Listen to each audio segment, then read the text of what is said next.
Hey there, deep divers. Have you ever found yourself looking at a painting or watching a film and felt like reality itself was subtly twisted, revealing something profound, maybe unexpected? Like there's a secret language hidden in plain sight, just, waiting for you to unlock it? That's exactly what we're doing today. We're taking a deep dive into the really fascinating world of magic realism. Yeah. We'll explore not just its literary roots, but how it first kind of burst onto the European art scene in the early 20th century. And then how it profoundly reshaped global cinema later on. It's quite a journey, indeed. Today, we're tracing the conceptual journey of this really powerful mode of expression. Right. Starting with its origins in German art criticism, then moving through its, very vibrant evolution in Latin American literary and cinematic traditions, and finally landing on its contemporary manifestations in film. We've pulled together an incredible array of sources, PhD theses, critical essays, all sorts of things to help us pinpoint those aha moments. Yeah, the moments that reveal what truly makes reality magical. Exactly. Our mission is to understand how artists and filmmakers manage to transform our perception of the ordinary, challenging us to see the world completely anew, ready to explore. Let's do it. Okay, so our journey kicks off in 1925. We've got German art critic Franz Roh and his groundbreaking term, Magischer Realismus. Right. Now, this wasn't just, another grandism, another art movement. It was a really distinctive way of looking at art. It was. It emphasized objectivity, but also this unique transformation of everyday reality. What's really fascinating here is Roh's intention. He wanted to describe a post-expressionist art that felt enigmatic, mysterious, but at the same time was rendered with this striking realism. So a shift away from expressionism, like Munch's The Scream, all that raw feeling. Precisely. Less of that intense internal feeling and more towards an aesthetic Roh called, and this is a great phrase, cold, decanted, sober, flat, and detailed. Wow. Okay, cold and detailed. Yeah. The key insight, I think, is that the magic wasn't about fantasy elements being added. It was about stripping reality bare to reveal its inherent and often, unsettling strangeness. So less about an emotional explosion inside the artist and more about an external, almost unnerving clarity in the world around us. Can you give us a really vivid example? Absolutely. Georg Julz's 1923 painting, Cacti and Semaphore, it illustrates this perfectly. Okay. You see two light bulbs, several pots of cacti on a plain wooden table. Outside a window, there are railroad signals. Right. I think I know the one. Very still. Exactly. The depth of field is deliberately reduced. Things seem both near and far at once. No sense of movement.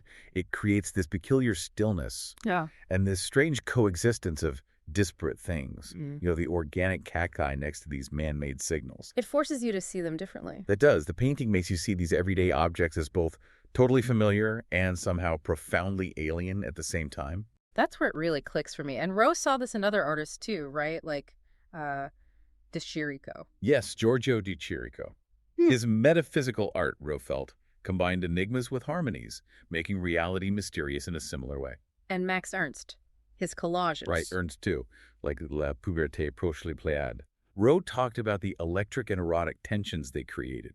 Just by juxtaposing seemingly unrelated elements, it's like finding a secret meaning simply by putting two things together that, don't normally belong. Just side by side, creating sparks. That's a good way to put it. Oh. And this impulse, it naturally led Roh to expand Magischer Realismus into photography. Oh, okay. In his 1929 photo book, Photoage, he explored photography's own magical effects.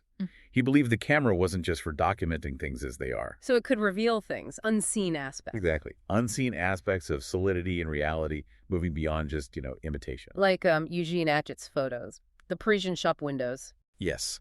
Those photos, of course, it displays. They transform something mundane into something quite uncanny. Makes you question what you're seeing. Yeah, they're strangely compelling. Or Roh's own work, like his photo negative Unter Wasser. By deliberately inverting the tones, light becomes dark, dark becomes light. Creates a ghostly feel. Completely. A ghostly, dreamlike state, making the familiar unfamiliar, like seeing it underwater or in a dream. Okay, this raises a big question then. How does this European magic realism, Roh's idea, relate to other movements happening then? Especially surrealism, they sound like they overlap a bit. They absolutely do overlap. I mean, this idea of a dynamic interplay between our internal perception and the external world, that's central to both movements. Right. Roh even included Ernst in his discussions, despite Ernst's strong ties to Dada and surrealism. It shows that shared interest in the metamorphosis of perception. Okay, so speaking of turning the familiar on its head, André Breton, big figure in surrealism, he had his own concept, right? Le merveilleux, the marvelous. Yes. Le merveilleux. What was his angle on transforming reality? How did that work? Well, Breton defined le merveilleux in his 1924 manifesto. He described it as that sudden moment, that eruption. Eruption. Yeah, when the mysterious or unexpected erupts into everyday life. It could be a vivid memory suddenly surfacing, or a dream image, or that spark you get from juxtaposing things that don't seem to fit, or even like a ghostly apparition. Okay. He wasn't trying to escape reality. He was trying to uncover an alternative, maybe deeper reality that wasn't bound by, normal social rules. He had that famous quote, didn't he? The marvelous is always beautiful. Anything marvelous is beautiful. In fact, only the marvelous is beautiful. Yes. So that's a really radical idea of beauty, completely different from conventional prettiness. Absolutely. It was a fertile, irrational, totally improbable kind of beauty he was after. And the surrealists had specific ways to find this, like automatism.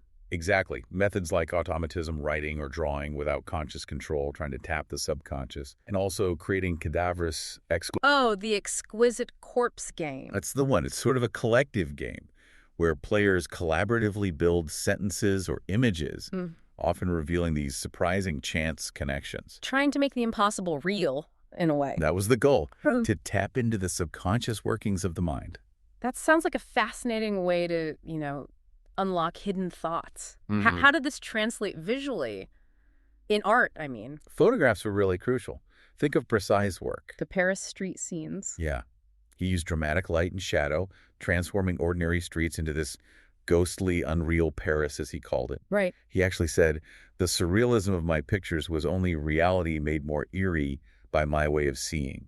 So it's about the way of seeing. Exactly. Breton also talked about convulsive beauty, using terms like explosant, fixed explosive. Fixed explosive. What does that capture? Think of Man Ray's 1934 photograph of a dancer. It captures this moment of arrested motion, like she's almost petrified. But there's still this intense energy radiating from her.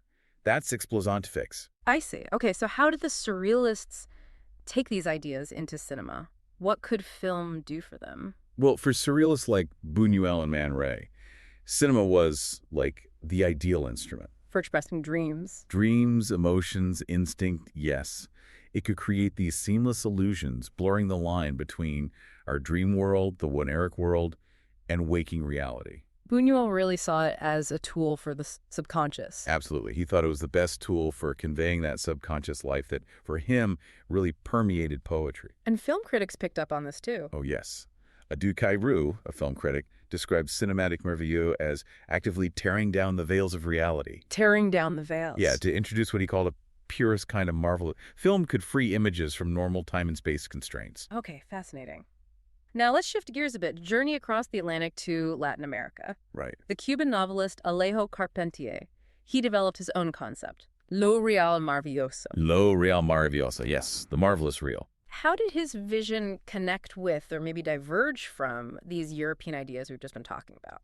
Well, Carpentier definitely knew Roh's Magischer Realismus, and he admired parts of surrealism. All right. But he was also critical. He had this great phrase for what he disliked.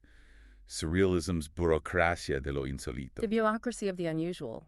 What did he mean by that? He felt European surrealism often manufactured the marvelous, that it went out looking for strangeness artificially rather than discovering it organically. Ah, so he was looking for something more inherent, something already in the reality around him, not something constructed. Exactly. For Carpentier, lo real maravilloso emerged directly from what he called the inexhaustible reality of Latin America itself. Inexhaustible reality. Particularly its profound cultural syncretism, the layering of indigenous beliefs, colonial history, the legacy of slavery, immigration, all mixed together. He believed the marvelous wasn't some artistic trick you perform.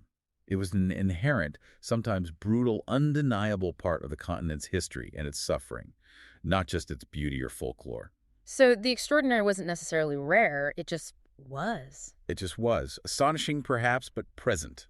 Part of the fabric of reality there. That sounds incredibly powerful, like history itself is kind of magical. Can you give us an example from his work? His novel, El Reino de este Mundo, The Kingdom of This World, it's set during the Haitian Revolution, and it vividly portrays this. Okay. It features real historical figures, like the voodoo priest McCandle and King Henri Christophe. And the voodoo elements? They're presented as integral to the historical fabric, not as fantasy. So voodoo rituals, transformations like McCandle, believed to return as an insect or a bird to poison his masters. Wow. It's presented with a kind of, well, historical authenticity because those indigenous beliefs were so powerful and real for the people involved. Got it.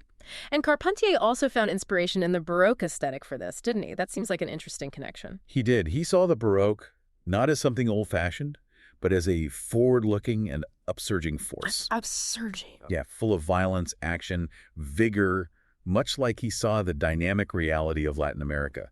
Think of Bernini's sculpture, the ecstasy of St. Teresa. Oh, yeah. Very dramatic. All that dramatic movement, the spiritual intensity. He saw parallels. And in art, this showed up as transculturation. Yes, transculturation, where distinct cultural forms coexist or maybe synthesize into something new, like seeing Aztec imagery right alongside Christian symbols on Mexican atrial crosses from the colonial era. So creating a new reality from that clash and fusion. Precisely. And for cinema, how did Carpentier see film fitting into this marvelous reel? He actually hailed cinema as the 10th muse. He called it a modern metaphor. 10th muse. I like that. He thought it was uniquely capable of mobilizing the absurd, of revealing hidden aspects of everyday objects that, habit blinds us to. So film could wake us up to the strangeness of the normal. Exactly. He really admired filmmakers like Man Ray. Man Ray's film, L'Étoile de Mer. The Starfish, he said, it taught viewers to see reality anew through its rhythm and its distortions. Right. He believed films like that made the spectator aware of reality's hidden side. He even praised Buñuel for, quote, recasting reality in his films. Okay, let's fast forward a bit now. Frederick Jameson, huge figure in cultural theory. He also weighed in on cinematic magic realism in an essay from, 1986? That's right, 1986. How did he define it, and what made it distinct for him from the literary form or maybe other films that were popular then? Well, Jameson was trying to identify a specific cinematic mode, one that was really different from both literary magic realism and from what he called the nostalgia films of postmodern Hollywood. Nostalgia films? Like what? He pointed to films like Coppola's The Godfather or Spielberg's Jaws. Oh, okay, big hits. Huge hits, but he saw them as, well, kind of depthless, glamorized retro scenes that just recycled the past without really engaging with its complexities or contradictions. So for Jameson, cinematic magic realism wasn't just about a cool look or remaking history. It had to have a deeper, maybe political engagement. Far from just aesthetics. For Jameson, cinematic magic realism was about politically relevant films, films that actively rework the historical past. Rework it how? By directly addressing things like corrupt power, violent uprisings, often using what he termed a perforated history. Perforated history, meaning? Incomplete or vague information. Gaps in the narrative. It challenges easy interpretation by the viewer. So it makes you work for it. Exactly. It wasn't about just passively consuming a neat historical package. It was about generating a more interactive, maybe more subjective version of history, one that demanded an intense reaction from you. Can you give us some examples of films he thought fit this bill? Sure. He cited films like Agnieszka Holland's Polish film Gorocka Fever from 1981. Okay. Francisco Norden's Condores no entierran todos los días from Colombia in 1984. And Jacobo Penzo's La Casa de Agua from Venezuela in 1983. And what connects those? They all featured protagonists struggling against oppressive political forces, often meeting violent ends. It reflects what Jameson called the political unconscious at work. The political unconscious. That sounds complex. It's basically how societal power structures, historical struggles, kind of subtly shape our thoughts and actions, even when we're not consciously aware of it. Yeah. These films brought that to the surface. Got it. And what about the look, the visual style? How does this kind of cinematic magic realism look on screen? Jameson noted a pretty distinct aesthetic, often a desaturated color palette. Meaning like faded colors. Yeah, dull yellows, dark greens, browns, grays. But then sometimes interrupted by these unexpected flashes of color. Okay. And this imperfection in color. It wasn't seen as a technical flaw. It was a deliberate choice. Why? What was the point? It simulated a kind of low-budget aesthetic, drawing attention to the film as a constructed reality, as a political statement itself, not just a transparent window onto some other world. So the look itself is part of the message. Absolutely. He saw it as a physical manifestation of the uncanny, unmasking the purely perceptual as, well, an obsession. That's a really powerful connection, linking the visuals directly to the socio-political meaning. He also used a specific artwork to illustrate this point, didn't he? A painting. Yes, Magritte's 1935 painting, Le Modèle Rouge, the red model. It's the one with the feet turning into boots. That's the one. It became a kind of pictorial touchstone for Jameson. It represents that uncanny fusion of the animate and the inanimate. Right. It embodies the very essence of how magic realism works to make the invisible visible, forcing you, the viewer, to conceive of the supernatural or the uncanny as part of the real world. Okay, to really bring this home, let's look at a concrete example. Alexander Sakharov's 1988 film, Days of Eclipse. Jameson himself analyzed this one as prime cinematic magic realism. He did. It's a fascinating case study. So what makes this film fit the bill so well? Well, Days of Eclipse is set in post-Soviet Turkmenistan, a region marked by significant cultural hybridity, but also this lingering fear of totalitarian oppression. Okay. And Sakharov's aesthetic choices, they create this hazy, blurred, almost otherworldly visual experience. He uses techniques like erasure, superimposition. What does that do to the image? It suggests a dissolution of borders between the real and the imagined, between different spaces. Yeah. It makes the film's world, the diegetic world, seem inherently unstable, transient. Artificial, almost. Yeah, he plays on the artificiality of the setting, constantly challenging our usual expectations of scale and stability. I've heard the term sculptural collage used for Sakharov's mise-en-scene. Can you unpack that for us? What does that mean visually? Sure. It means the film frame itself becomes this dense, layered composition. Objects are sort of pulled out of their usual context and reframed within the shot to create an alternative reality. For instance, the main character, Malyanov's apartment, it's described as this collage of books, papers, medical equipment. Cluttered. Very. Layers of the past within the present, as one source put it. It disorients you as a spectator, creates this sense of being, quote, on the moon. It dismantles any clear hierarchy between you and the object world you're looking at. And the film definitely has some truly magical events, right? But not like fantasy magic. Exactly. Yeah. Not supernatural in a typical fantasy way, but events that transform our perception of reality. Like what? Take the scene where Malyanov's neighbor calls him for a sleeping pill.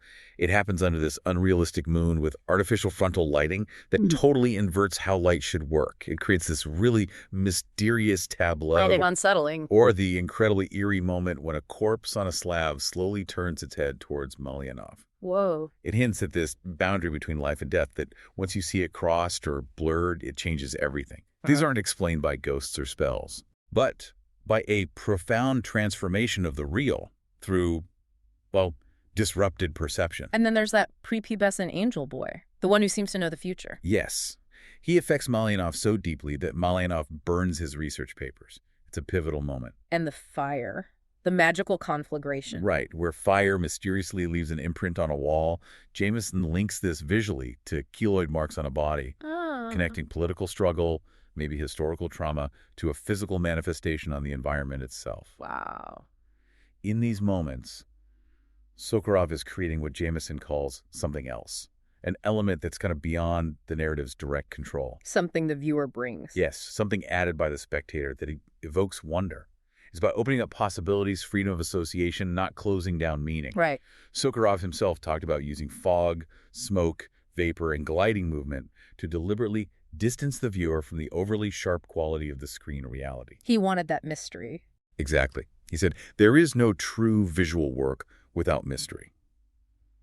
And that really embodies the core idea of cinematic magic realism, revealing a mysterious object world that creates an altered consciousness in the viewer. What an incredible journey. Seriously.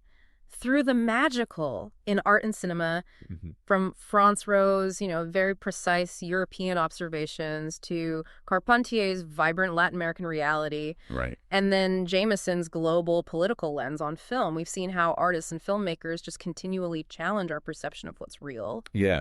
And I think what comes through is that magic realism, whether in stills or moving pictures, it isn't really a flight from reality. No, it's deeper engagement with it. Exactly. An intense engagement with it, revealing revealing its hidden layers, its contradictions, its profound mystery sometimes. It's about showing us how the ordinary can be made strange. And how the objective world can be infused with subjective, often quite unsettling experience. It's about that electric spark. That's something else Jameson talked about that makes you pause and question things. It forces you to step outside that, invisible circle of just normal perception. Right. To uncover deeper truths, maybe unexpected beauty. It's not about fantasy or special effects just for show. No, it's a deliberate manipulation or maybe revelation of reality. Exactly. It reminds us that our perception is never truly neutral, is it? Not at all. And that art has this unique power to transform our understanding of the very world we live in. So maybe next time you're watching a film or looking at a piece of art, perhaps consider this. How are your own hidden desires, maybe your emotions, shaping what you're seeing on screen or canvas? That's a great point. Are you experiencing a true perforated history, something that challenges you? Or are you maybe just being swayed by simple nostalgia? Something to think about. Definitely something to think about. Well, thank you for joining us on this deep dive. It's been fascinating. My pleasure. Until next time, keep looking beyond the obvious.